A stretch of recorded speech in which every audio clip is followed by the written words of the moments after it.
In this video, I'll show you how to add a profile picture to your Zoom account. If you don't upload a picture, Zoom will just show your name when your video is off, but once you add a profile photo, that image will appear instead. Open your browser and log in to your Zoom account. You can also start from the Zoom desktop app.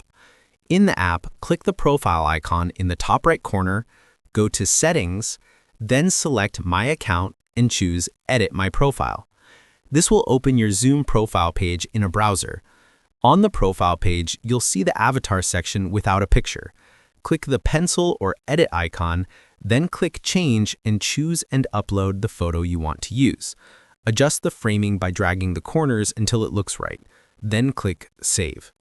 Your profile picture is now updated, so the next time you're in a Zoom meeting and turn off your camera, your profile photo will appear to everyone in the meeting. That's how you add a profile picture on Zoom. If this tutorial helped you out, make sure to like and subscribe for more helpful guides. And if you found real value in it, a super thanks would be greatly appreciated. Feel free to reach out if you encounter any issues during the process. If this video helps you out, please leave a like and subscribe. Comment below if you have any questions. If you need further assistance, consider hiring a professional using the link in this video below.